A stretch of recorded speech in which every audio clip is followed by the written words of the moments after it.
Hi, good morning. My name is Bruce Perez, and I'm going to be giving you my ceremony speech on someone who I believe is probably one of the most important people of my life. Now, the reason why I think that this is one of the most important person in my life is because he's always been there for me. He's someone who's looked after me for so long, and it's a really hard job because I would only see him once a year, and only spending a week with him or up to a month made me change my entire personality as to who I actually was. And this person is my grandfather. His name was Marcelino Osorio Perez. Now, he taught me a lot about how to be resilient. And at first I wasn't too sure what this meant or what it was that he was teaching me about it, but he would just spend time with us, with me and my two brothers, and he would tell us stories of his life and how he lived. And one of the stories was about him being falsely accused of stealing. And this was going on in Mexico when a lot of people would be selling animals.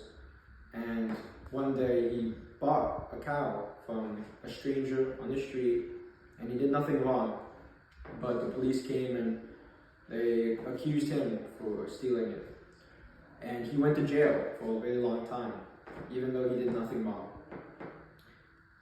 The first thought in my mind would be that I would be very angry and very mad because I didn't do anything and I'm in jail.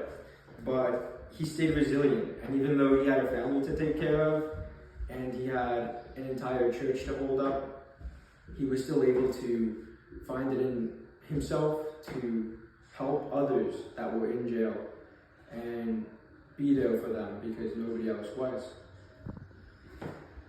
Another lesson that my grandpa taught me was how to be more perspicacious. And the reason behind this was when helping others and trying to understand them, it's something very difficult that not everyone is able to do. You can be there for someone, but how are you really there for them if you don't understand what's going on? So every now and then he would take us to some land where he would grow some crops, and on our way there he would pick people up. He didn't even know them, and honestly I was kind of scared, but he would always pick them up, talk to them, and just let them know that if anything was wrong or if they ever needed a hand, that he was there for them. And in a way it made me open up to them as well. That way I understood other people's mindsets and how they understood their world and their struggles. So a nice article that I found about that was by Edbil Omar's, and he says that letting the school pass through you is the student's ability to identify other activities, opportunities, and valuable connections that are available in the school environment.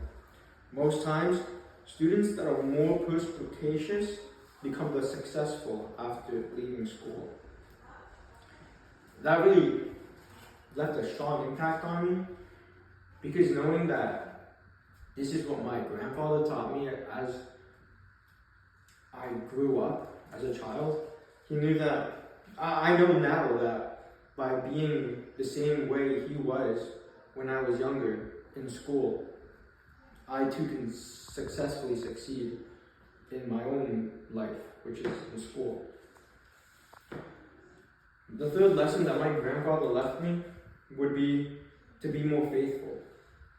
And this one really hit me really hard because I wasn't very faithful before I met him.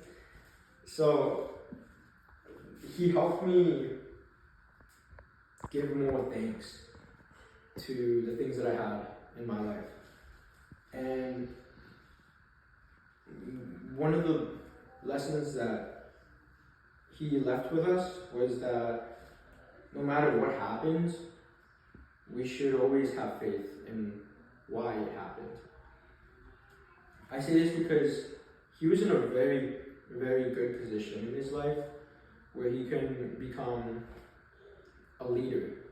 So, knowing this, he wasn't actually granted that position because of a language barrier. So, Mary Rooney Ahmed said that human connection is an extremely fulfilling path of life, but our relationships are where we experience the pain associated with fractured faithfulness. I would like to leave off by saying that my grandfather bestowed many lessons to me, and these are the three that are going to stick with me forever. And thank you.